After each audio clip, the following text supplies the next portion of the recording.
Feli POV. 7 months lang si Marcus nang ipinanganak siya ni Luna bago siya pumanaw. Ang akala naming lahat ay hindi siya mabubuhay dahil bukod sa kulang siya sa buwan ay talagang mahina siya noong sanggol pa lamang siya. Halos 5 buwan na naka-incubator ang batang yan. Tandang-tanda ko pa kung paano lumuhod si Sir Murphy sa simbahan upang ipagdasal na mabuhay si Marcus. Natigil ako sa pag-inom ng juice. Tumingin ako kay Marcus.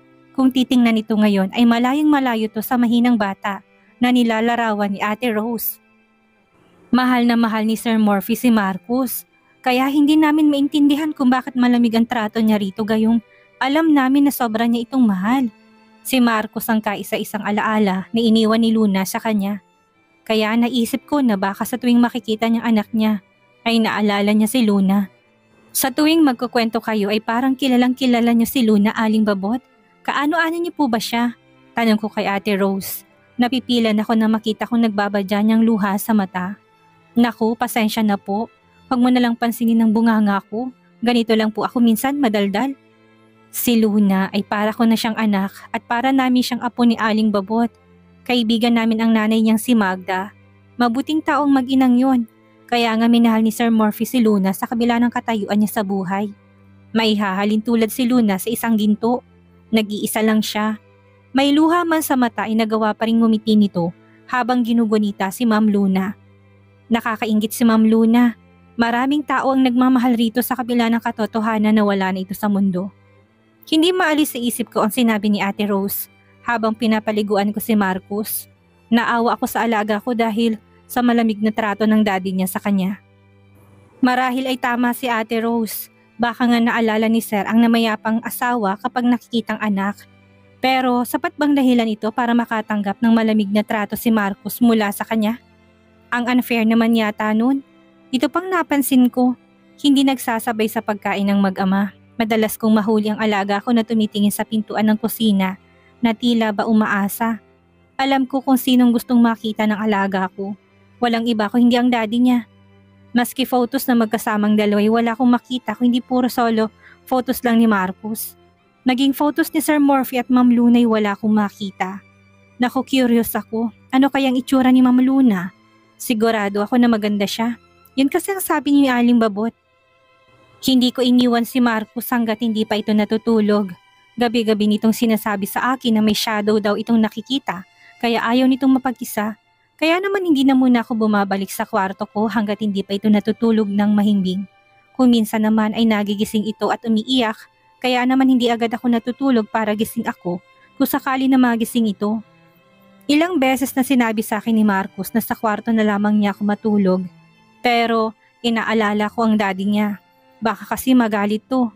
Nangunot ang aking noo nang makitang isang anino sa ilalim ng pintuan. Dahan-dahan kong nilapag si Marcus sa kama at lumapit sa pinto. Ngayong alam ko na kung bakit natatakot ang alaga ko. Si Ate Rose o si Aling Babot siguro to. Nilapitan kong muli si Marcus. Kinumutan ko na muna siya bago lumabas ng silid. Pero wala na ang anino. Wala na ring tao sa labas ng pinto pero hindi nakaligtas sa aking paningin ng papalayong bulto. Papunta sa pinakadulo ng silid. Ang daddy ni Marcus. Kung ganon ay ito ang aninong nakikita ni Marcus gabi-gabi? Bakit hindi na lamang to pumasok sa silid ng sariling anak? Natatakot patuloy ang alaga ko dahil akala ay monster ang aninong nakikita nito.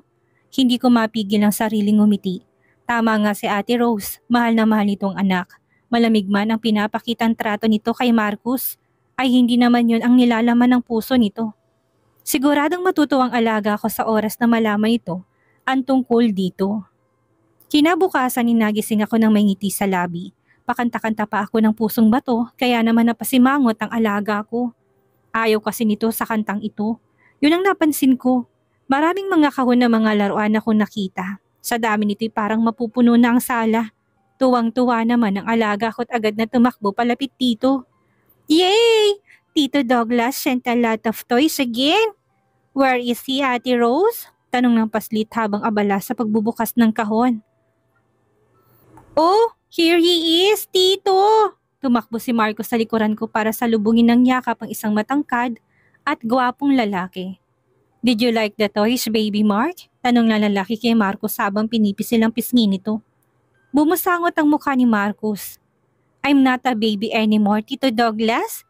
I told you that, remember? Mahinang natawa si Douglas at saka ginulong buhok ni Marcus. Kaya naman mas lalo tong napasimangot. Well, para kay Tito ay baby ka pa rin. Malakas na napahalakak na ito na inikutan ito ng mata ng pamangkin. Natutuwang pinagmasdan ko sila. Hindi ko alam na may kapatid pala si Sir Murphy. At sa nakikita ko sa kanilang dalawa ay mukhang close sila. Tito Douglas, I want you to meet my momster. Nahihiyang nagyuko ako ng ulo na itinuro ako ni Marcus dito. Momster, he's my Tito Douglas. Nang mag-angat ako ng tingin ay nakakunot ang noon na nakatingin sa akin ng tito ni Marcus. Teka, malayo pang Halloween. Bakit nakaganyan ka na? Isang suntok sa balikat nito mula kay Marcus ang kunwari nakapagpangiwi dito. Umakto pa itong nasaktan sa suntok ng pamangkin. You're so bad, Tito. She's not wearing anything, okay? Ganyan na po talagang face ni Momster. Umawang ang labi ni Douglas at agad na humingi ng pasensya. I'm really sorry. I thought napakamot na lang sa ulo na tura nito. Nako, ayos lang po sir. Sanay na po ako.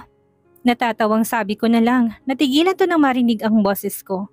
Katulad ni Sir Murphy ay napaawang panglabi nito. I'm sorry. Nito na nang makabawi sa pagkabigla. Kaboses mo kasi ang mommy ni Marcus. Mabait si Sir Douglas. Paminsan-minsan ay nahuli ko siyang nakatingin sa akin. Hindi ko tuloy alam kung natatawa ba to sa mukha ko o talagang hindi lang ito makapaniwala na may kasing pangit na nilalang na katulad ko. Sa bagay, hindi ko siya masisisi. Kahit sino naman talaga'y ganitong reaksyon sa tuwing makikita ang mukha ko. May I know kung bakit nagkaganyan ang mukha mo? Nag-alangan na tanong pa ni Sir Douglas habang nakaturo sa mukha. Sanhi po ito ng sunog, sir. Nung nagkaroon ng sunog sa lugar namin ay hindi kaagad ako nakalabas ng bahay namin. Pero nagpapasalamat pa rin po ako dahil buhay ako at nawalan lang ng alaala. Pumangit nga lang ako. Nilakapan ko lang ng tawa ang huli kong sinabi. Bakit, Momster? Maganda ka ba dati? Tanong ni Marcus. Napakamot na lang ako sa ulo. Siguro. Natawa naman sila sa sagot ko. Wala kasi akong idea kung ano bang itsura ko dati.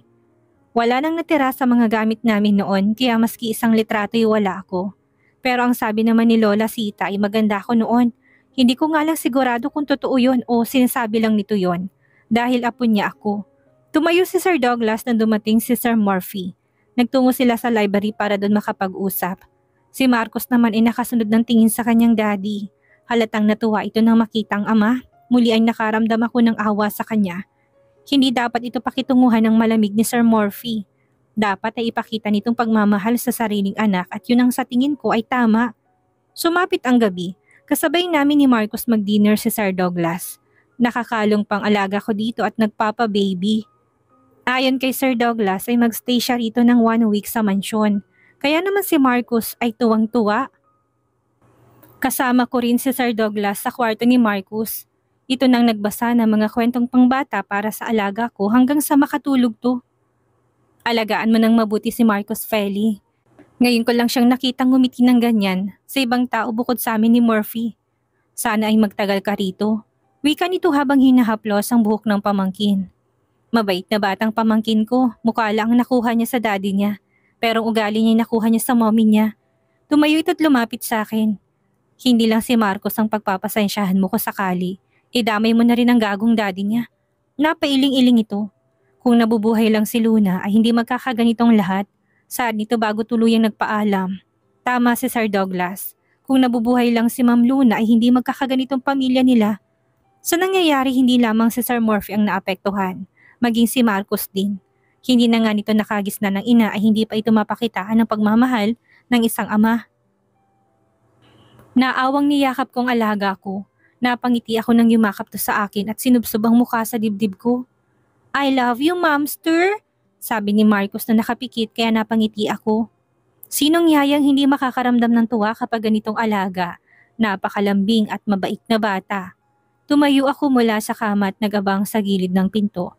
Alam kong hindi ako dapat manghimasok sa buhay ng amo ko, pero para kay Marcos ay gagawin ko to. Sasabihin ko kung ano ang sa tingin kong tama. Hindi nagtagal ay nakita kong anino na alam kong kay Sir Murphy. Agad kong binuksan ang pinto Halatang nagulat siya na magkatapat kaming dalawa. Mukhang hindi niya inaasahan na magbubukas ako ng pinto. Sir Morphy, ilang beses akong lumunok ng laway bago nagpatuloy sa pagsasalita. Kung gusto mong pumasok para alamin kung tulog na ba si Marcus, ay ayos lang po, sir. Pabalik na rin naman po ako sa kwarto ko. Pagsisinungaling ko pa. Sigurado na matutuwa si Marcus. Hindi ko natuloy ang aking sasabihin nang walang salitang talikuran niya ako na para bang walang pakialam sa sinasabi ko. Napakagat ako ng labi para pigilan ang inis ko. Sir! Malakas kong tawag sa kanya. Wala na akong pakialam kung magalit pa siya sa akin. Ito na lang kasing alam kong paraan para makinig siya at tama nga ako, huminto siya. Yun nga lang ay may inis ang kanyang mata habang nakatingin sa akin. Bakit ganyan ka, sir? Libo-libong lakas ng loob ang inipon ko sa dibdib. Gagawin ko ito para kay Marcus at kapag naisip ko ito'y lumalakas ang loob ko. Hindi mo ba alam na nasasaktan ang anak mo dahil sa malamig mong trato sa kanya? Anak mo si Marcus, sir. Karapatan mo ipakita sa kanya na mahal mo siya. Hindi yung ang lamig-lamig ng trato mo sa kanya na para bang siya ang sinisisi mo sa pagkawala ng asawa mo. Nataranta ako nang sa isang iglap lamang ay nasa harapan ko na siya. Ilang beses ako napalunok sa takot nang makitang madilim nitong mukha. Parang anumang sandali ay magagawa niya akong saktan. That's bullshit. Kailanman, hindi ko sinisig anak ko sa pagkawala ng mommy niya. You don't know anything so you better shut your mouth. Nagagalawan ng panganatura nito. Pilit kong pinatatag ang pangit kong mukha. Inalis kong takot sa akin. Siguro nga ho, sir. Tama ka. Wala akong alam. Pero sigurado ako sa isang bagay. Nasasaktan si Marcus. Nasasaktan ng sarili mong anak sa ginagawa mo. Hindi ba dapat ay pinapakita mo sa kanya na mahal mo siya nang sa ganun ay hindi niya isipin na wala na mga siyang mommy. Wala pa siyang daddy eh. Gusto mo bang tumatak sa isip at puso niya na habang lumalaki siya na hindi mo siya mahal? Yun bang gusto mo, sir? Nagsimulang mabasag ang tinig ko nang maalalang sinabi ni Marcus. Tinatanong niya ako, sir. Hindi ka daw ba masaya na pinanganak siya sa mundo? Ang mabagsik na mukha nito'y biglang lumambot at bahagyang umawang ang labi sa narinig. Kita kong pagpatak ng luha nito at halo-halong emosyon sa mukha. That's not true. Malungkot akong tumingin sa kanya. Pero hindi yan ang nasa isip ng anak mo, sir. Ang nasa isip niya, hindi mo siya mahal. Huwag mo namang kalimutan na may anak ang dapat alagaan at mahalin, sir. Mahalin mo siya nang hindi patago. Ipakita mo. Tumalikod si Sir Morphy habang lumuluha. Nakikita kong bahagyang paggalaw ng kanyang balikat. Inangat kong aking kamay. Gusto ko siyang hawakan at aluin. Gusto ko siyang yakapin at sabihin sa kanyang nandito lang ako para sa kanila ni Marcus. Pero natauhan ako. Isa lang akong yaya. Binabayaran para alagaan ang anak niya. Hindi ako pwedeng magpakita ng emosyon o galaw na hindi nito magugustuhan. Ang kakaibang pakiramdam sa puso ko para sa kanya itatago ko na lang. Amo ko siya at isa lang akong tauhan. Isa pa ay napakapangit ko. Nakaramdam ako ng kirot sa dibdib na marinig ang sunod niyang sinabi sa akin. Ang trabaho mo ay alagaan ng anak ko. Nothing more, Feli. Just do your work bilang kabayaran sa pagkakautang mo. And stop interfering in our lives. Kasing lamig ng metal na litanya nito bago ako tuluyang iwan. Naluluhang bumalik ako sa silid ni Marcus at niyakap to. Ngayon pa lang ay nasasaktan na ako para sa alaga ko. Hindi ko tiyakong tumagusba sa puso nitong mga sinabi ko para matauhan to. Kinabukasan ay kasabay na ulit namin si Sir Douglas kumain ng almusal ni Marcus. Nagkasamid-samid si Sir Douglas sa pag-inom ng kape habang nakatingin sa likuran ko. Nang sundan kong tingin ng kanyang tinitingnan niya ay munti ko nang malunok ng buong hotdog na subo ko. Si Sir Morphy. Daddy? Alang ang tawag ni Marcus sa daddy niya, subalit hindi nakaligtas sa aking paningin sa tuwa sa kanyang mata. Tumikim si Sir Morphy. Would you mind if I join you guys? May ngiti sa labi na tanong nito, subalit ang matay nakatingin lamang sa anak. Is it okay with you, Marcus, anak? Agad na tumayo ako para umalis sa tabi ni Marcus para makaupo si Sir Morphy. Tumalikod pa ako para itagong luha ko. Ewan ko ba kung bakit hindi mapigilan ang luha ko. Napansin ko nitong nakaraan ay nagiging iyakin na ako. Yay! Sabay kami magbe-breakfast ni Daddy! Hindi maitagong ngiti sa labi at tuwa sa boses ni Marcus. Halos magtatalon pa ito sa sobrang saya. Napangiti si Sir Douglas habang nakatingin sa pamangkin. Maging ito ay halatang hindi makapaniwala sa inasal ngayon ni Sir Morphy. Subalit hindi rin maitatanggi na masaya ito sa nangyayari. Where are you going, Mamster? Napahinto ako sa pag-alis na marinig ang maliit na boses ni Marcos. Sa kusina sana, sagot ko. Gusto ko mang makita silang mag-ama na magkasama mas pipiliin ko na lang na sa kusina manatili. Baka kasi mawala ng gana si Sir Morphy na makasamang isang tulad ko sa isang mesa. Sit down, Feli. Hindi kita pinapaalis and besides, gusto kang kasabay ng anak ko. Go on, sit beside me. Minuestra pa ni Sir Morphy ang kamay sa katabi nitong upuan. Nagbukas sara ang labi ko habang nakatingin sa upuan na nasa kanyang tabi. Why, Momster? Ayaw niyo po bang tumabi kay Daddy? Nakalabing tanong pa ni Marcos. Pinagpawisan ako ng malapot, lalo nang makita kong napakagandang mata ni Sir Morphy na nakatingin sa akin. Diyos ko, para akong matutunaw. Kabado na lumakad ako at umupo sa tabi ni Sir Morphy. Ilang beses kong kinurot ang kamay ko para mapakalmahin ang malakas na tibok ng puso ko. Habang masaya silang kumakain ay ako naman itong sumisinghot-singhot sa mabangong amoy ng daddy ni Marcos. Bakit pamilyar ang amoy nito? Ganon ang pakiramdam ko na para bang matagal ko na tong naaamoy. Namilog ang mata ko nang lagyan ni Sir Morphy ng plato ko ng hotdog at bacon. Here, kumain ka para magkalaman ka. Humawak ako sa tapat ng aking dibdib habang hindi makapaniwalang nakatingin sa kanya. Paano ay meron siyang ngiti sa labi habang nakatingin sa akin? Salamat po, sir. Mahinang boses na anas ko habang nauutal pa. Nang mapatingin ako kay Sir Douglas, napansin ko nakatingin to na nakakaloko sa aming dalawa ni Sir Morphy na parang nanunukso. Kaya naman napaupo ako ng tuwid habang nakayuko ang ulo. Loko din tong si Sir Douglas, nakuha pang tumingin sa nanunuksong paraan. Baka mamaya makita ni Sir Morphy at mapagalitan pa ako.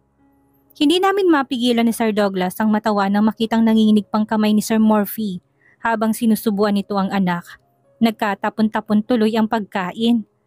Nagsimula na namang mamasa ang mata ko nang makita kong hinawakan ni Sir Morphy ang maliit na kamay ni Marcos. I'm sorry, son. Nag-iwas ng tingin si Sir Douglas nang makitang naging emosyonal si Sir Morphy. Samantalang ako ay hindi ko maalis ang mga mata ko sa kanilang mag-ama. Dama ko ang paghaplos ng mainit na pakiramdam sa puso ko. I'm really sorry, anak. Pangako, babawi sa'yo si Daddy. Simula ngayon ay ipapakita ko sa'yo kung gaano kita kamahal. Madamdamin na saad ni Sir. Maging si Sir Douglas ay nagsimulang mamulang mata nang makitang umiiyak na si Marcos habang nakayakap sa ama. Daddy, love mo na po ako? Hindi ka nagalit because I was born? You're not going to shout at me again because I went to your room po? Mas lalo lamang naging emotional si Sir Morphy sa narinig. Kahit kailan, hindi ako nagalit sa iyo, anak. Mahal na mahal kita, katulad ng pagmamahal ko sa mami mo. When you were born, I was too happy to express it. Kahit nga nang nasa tiyan ka pa lang ng mami mo ay mahal na kita. Kaya wag mong iisipin na hindi ako masaya na dumating ka sa buhay ko. Dahil masaya ako, anak. Masayang masaya. I love you, son. Paulit-ulit na hinalika ni Sir Morphy ang noo ng anak na ngayon ay yakap-yakap nito ng mahigpit. Masaya ko para sa kanila. Tila nabunutan ng tinik ang dibdib ko. Bumaling sa akin si Sir Morphy. Thank you, Feli. Kung hindi dahil sa'yo, hindi ako matatauhan. Tanging tipid ng ngiti lamang ang sinukli ko sa kanya. Hindi ko akalain natatago sa kanyang pusong sinabi ko. Buong akala ko'y baliwala ang lahat ng yon sa kanya at hindi niya pinakinggan. Salamat naman at hindi na baliwalang effort ko para kay Marcos. Muntik na ako malaglag sa aking kinauupuan nang umiti si Sir Morphy sa akin. Biglang paglitaw ng malabong imahe ng lalaki sa aking isipan. Araw-araw kitang mamahalin, Luna. Feli! Magkasabay nilang tawag sa akin ni Sir Douglas nang mawalan ako ng malay. Pagmulat ko ng mata, ang gwapong mukha ni Sir Morphy ang bumungad sa akin.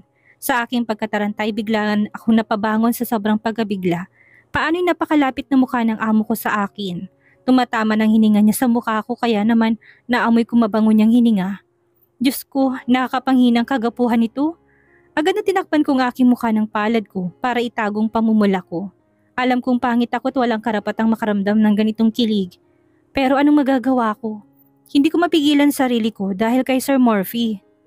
Feli, kamusta na pakiramdam mo? Saka lamang ako natauhan nang marinig ang boses ni Sir Douglas na hindi ko napansin na nasa uluhan ko bandang nakatayo. Bakas ng pag-aalala sa mukha nilang lahat, lalo na kay Marcos. Momster, I thought you died na po. Umiiyak nang yumakap sa akin si Marcus. Napa-sign cross ako nang wala sa oras dahil sa sinabi ng alaga ko. Baka kasi mabati at magkatotoo. Ayaw ko pang mamatay.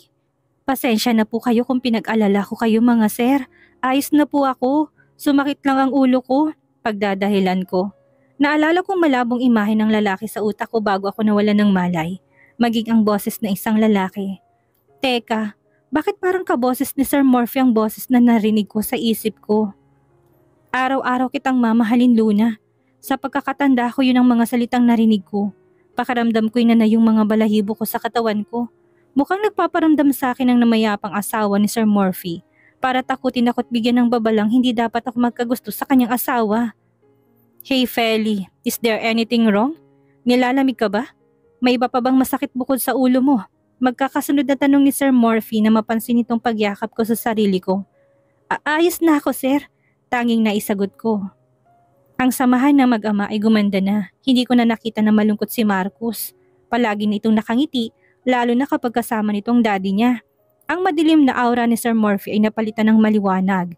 Hindi na rin masyadong natatakot ang ibang mga tauhan dito sa mansyon.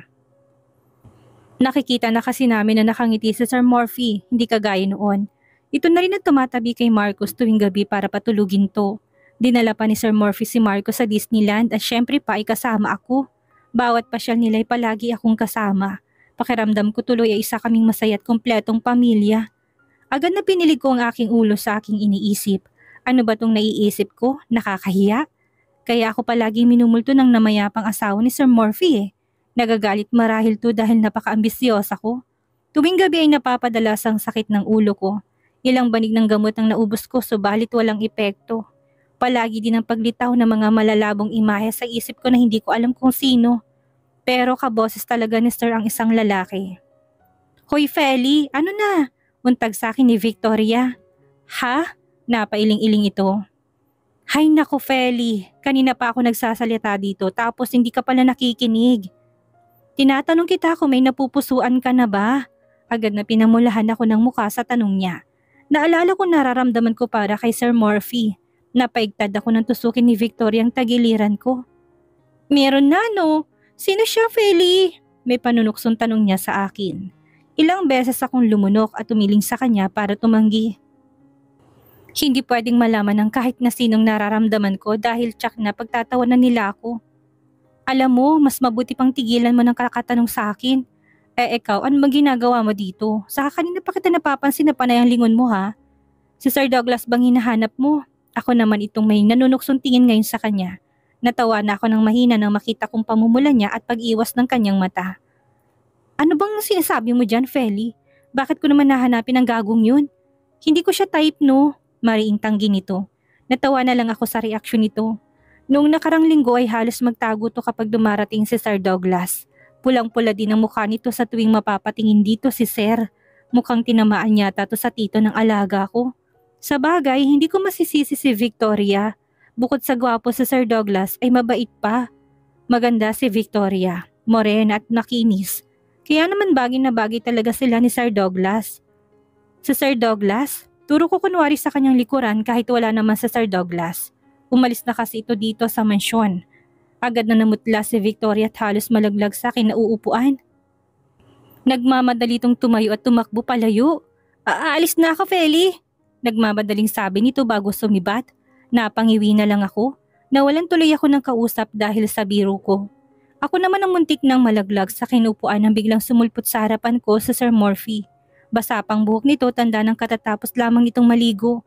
Naka-loose pants ito at itim na sando kaya naman litaw ang matipunong nitong braso.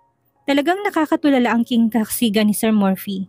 Hindi ako masani-sani na araw-araw ko nakikitang perpekto niyang mukha. Feli, I was asking you if you want to come with us on Japan next week. Napapansin ko na madalas kang wala sa sarili. May problema ka ba? May pag-aalala sa mukha na tanong ni Sir. Marahas akong napalunok. Kung alam mo lang Sir na wala akong problema, nakakatulala lang talagang kapugian mo. Ano yan ang utak ko sa kanya. Wala naman po akong problema bukod sa kapangitan ko. Nilakapan ko ng birong huli kong sinabi. Napansin ko na tigilan siya at parang may hindi nagustuhan base sa pagkalukot ng kanyang mukha. Feli, huwag mong lalaitin o mamaliitin ang sarili mo. Nagkaganyan ka dahil nakaligtas ka sa isang aksidente. Consider yourself lucky because you're alive. Kaya pahalagahan mong buhay na meron ka sa kabila na nangyari sa'yo. Ramdam ko ang kaseryosohan ni Sir Murphy sa kanyang sinabi. Ngayon lang may taong nagsabi sa akin na huwag kong mamaliitin ang sarili ko. Wala naman kasing nagsasabi sa akin ng ganito dati dahil puro panlalait naman ang naririnig ko sa mga tao. Si Luna, alam ko hindi niya gusto na iwan kami ng anak niya but she had no choice that time. Because God decided to took her that day. Bakas ang kalungkutan sa mata ni Sir Murphy. Damang-dama ko ang sakit at pangungulila sa kanya. Kaya swerte ka dahil nabubuhay ka pa sa mundong ito. Dugtong nito. Ano kayang mangyayari ngayon tila unti-unting bumabalik ang alaala ni Feli? Dahil kaya sa araw-araw na kasama si Murphy ay magbalik na ang mga nawala niyang alaala? Yan ang ating aalamin sa susunod nating kabanata.